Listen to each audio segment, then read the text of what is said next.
날 지금 성동조선에 남아있는 노동자들이 그 생존의 위기에 처해 있습니다. 앞으로 어느 길을 가는가에 따라서 남은 노동자들이 다시 재활의 어떤 기회를 갖느냐, 아니면 살인 같은 해고로 내몰리면서 삶의 벼랑탱이에 다시 서느냐의 그런 백척간두에 서 있는 심정으로 이 자리에 왔습니다. 조금 전에도 말씀이 있었습니다만, 정부의 잘못된 어떤 키코 정책으로 인한 피해자가 바로 성동조선입니다. 그러나 성동조선에 대해서 잘못된 금융 지도를 한 책임을 어느 곳에서도 지지 않은 채 온전히 모든 피해를 성동조선에서 묵묵히 일해왔던 노동자들이 짊어지고 있습니다. 현재 두 번째 희망퇴직을 모집 중에 있습니다. 이 희망퇴직이 어느 정도 응할지는 지켜봐야 되겠습니다만, 그 이후에 어떻게 할 것인가, 저는 이 자리를 통해서 정리해고만은 미뤄달라는 말씀을 우선 부탁을 드립니다.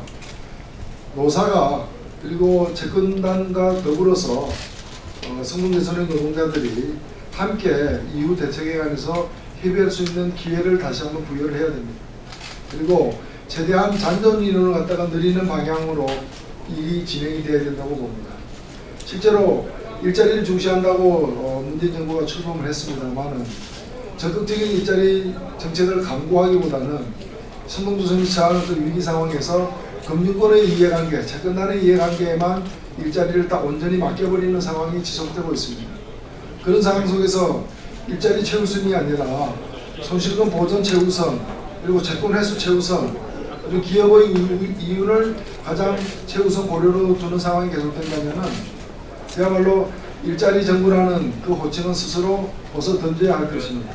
따라서 성동조선에 대해서 그간의 정책적 잘못 지도된 책임까지를 감안할 때 정리해고를 중단하고 여러 가지 잔존인을 늘릴 수 있는 채권단과의 협의, 그리고 다시 해고된 사람들에 대한 새로운 일자리를 갖다가 알선하는 그런 문제 등과 관련해서 정부와 수출입원회 그리고 경상남도가 보다 큰 책임감을 얻고 임해주기를 간곡히 당부드립니다.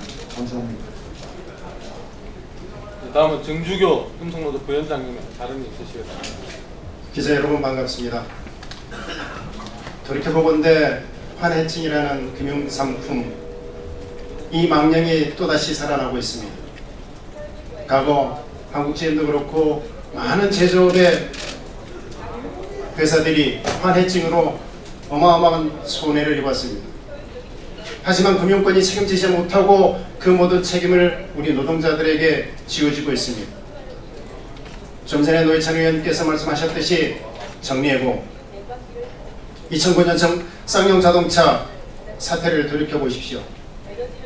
우리 노동자들에게 정리해고란 그 무엇도 그 어떤 것도 바꿀 수 없는 것입니다.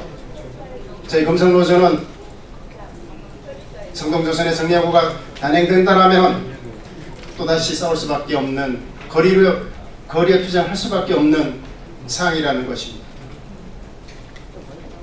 금융논리가 아닌 산업논리로 다시 한번 살펴봐달라고 부탁드리고, 정리해고가 일어나지 않도록 다시 한번 촉구합니다. 고맙습니다. 예, 다음은 대우조선노동조합 엄일영 위원장님의 발언이 있겠습니다. 예, 짧게 한 말씀 올리겠습니다. 기자 여러분들도 잘 아시겠지만 조선산업은 금융산업과 밀접한 관계가 있습니다. 조선소에서 수주를 하려면 RG 발급을 안 해주면 수주를 할 수 없는 조건입니다. 실제 중형 조선소인 SPP, STX, 성동조선 수주를 해놓고 RG 발급이 안 돼서 수주를 못한 사례가 많이 있습니다. 바로 이제 그런 금융사와 은행이 키코를 발행해서 무차별적으로 조선소에다가 팔았습니다. 그 결과 대우조선도 오래전이긴 하지만 몇백억의 손실을 봤고요. 성동조선 같은 경우에 제가 알기로 1조가 넘는 천문학적 금액의 손실을 봤습니다. 그런데 그 모든 손실을 노동자에게 전가시키고 있습니다. 성동 같은 경우에 1조가 넘는 돈이 손실을 봤기 때문에 그 회사 자체가 시청그릴 수밖에 없습니다. 그런데 그 모든 책임을 노동자에게 전가시키고 또한 희망퇴직이 이어서 이제 정리해고를 한다고 합니다. 결코 용납할 수 없는 행위입니다. 이건 해상화 채권단, 국가가 국민에게 해서는 안 되는 행위입니다. 정부와 채권단은 노동자들을 정리해고로 대안을 찾으려고 해서는 안 됩니다.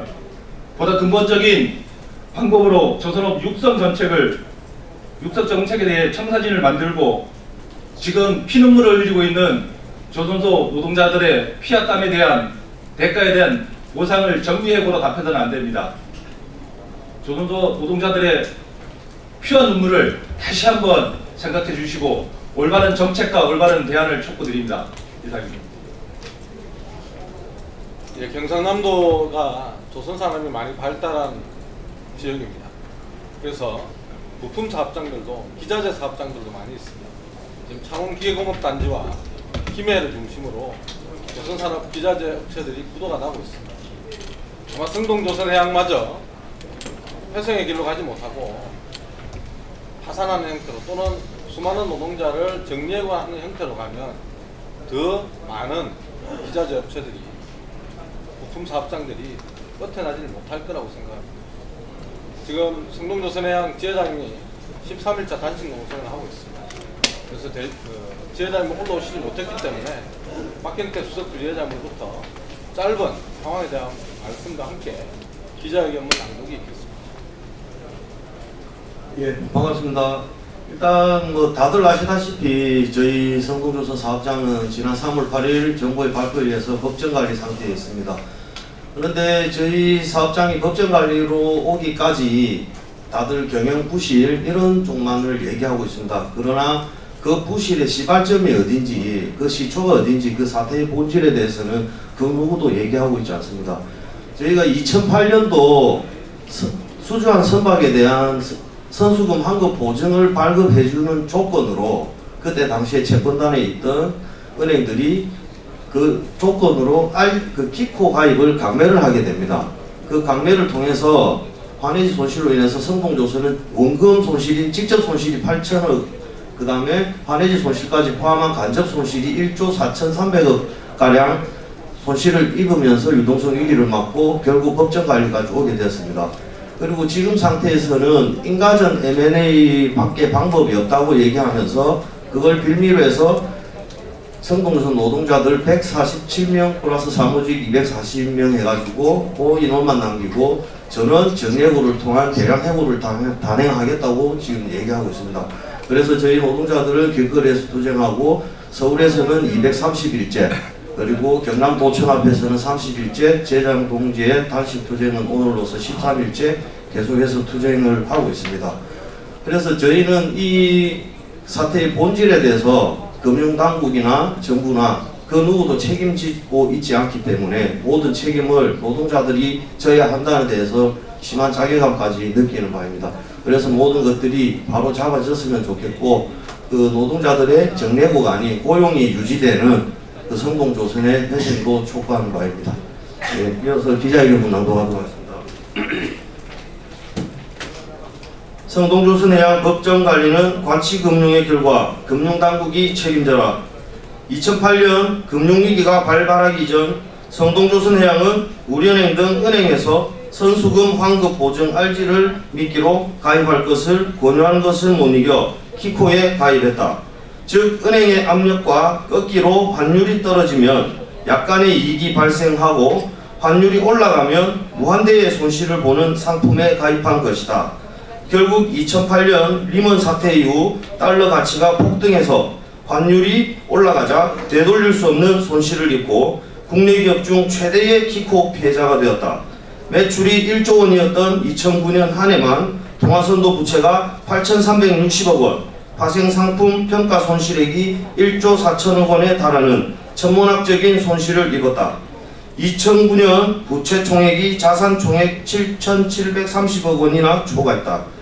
결국 성동조선해양은 키코가 유발한 피해로 인해 2010년 자율협약을 맺고 채권당 공동관리에 들어갔고 2018년 4월 20일 성동조선은 법정관리에 들어갔다. 한때 1만여 명을 넘어가던 노동자들은 이제 909명밖에 남지 않았는데 관리인들은 이마저도 517명을 해고하고 392명만 남기겠다고 정리해고 절차를 밟고 있다. 채권단은 2010년 자율협약 이후 성동조선 살리기에 4조 6천억을 투입했다고 한다. 그러나 채권단은 한편으로 4조 6천억에 달하는 국민의 세금을 성동에 쏘아부으면서 다른 한편으로 경영을 책임지는 최고 경영자를 1년이 멀다 하고 갈아치워왔다. 그간 채권단은 조선산업에 대한 확신이 없어 RG 발급 기준을 높여 수주를 막았고 정부도 조선산업에 대한 중장기적 전략을 수립하지 못한 채 무대책으로 일관했다. 한편 키코 강매에 가장 적극적이었던 우리은행은 자율협약 과정에서 반대매수 청구권을 이용해 채권단에서 이탈했다. 성동조선해양에 막대한 피해만 입히고 도망간 것이다. 결국 성동조선해양은 RG 발급의 대가로 은행이 요구하는 키코에 가입했고 그 손실이 자율협약과 법정관리로 이어지게 만든 원인이 된 것이다. 하지만 은행과 금융당국은 키코 가입 당번에 대한 최소한의 책임도 지지 않았다. 조선산업이 회복되고 있다는 기사가 쏟아지는 속에 2008년 쌍용자동차 이후 최대 규모의 정리해고 예정 속에 노동자들만 길거리로 내몰리고 있다. 우리는 키코 손실로 시작된 성동조선해양에 대한 정확한 책임 규명과 함께 정리해고를 중단하고 회생을 위한 대책을 만들 것을 요구한다. 그것이 진정 사람이 먼저인 경제정책일 것이다. 2018년 7월 17일 예, 기자회견문 낭독이 있었고요. 지금 정부가 추진하는 조선산업 정책을 보면 성동조선해양 같은 경우는 300몇 명 남기겠다고 하고 있고 에스텍 조선도 1000명 이하의 인원만 남기겠다고 합니다. 근데 조선소가 최소한 정상적으로 돌아가려면 4000명 이상은 있어야 됩니다. 그럼 지금 말하는 정부의 정책은 정규직 노동자들의 일자리를 비정규직으로 대체하겠다는 것 외에는 아무것도 없다고 생각합니다. 앞에 기자회견문 나왔듯이 금융정책에 대한 책임을 정확하게 하고 정리해고가 아닌 회생을 위한 대책을 세울 것을 다시 한번 요구하면서 오늘 기자회견 마치도록 하겠습니다. 고맙습니다.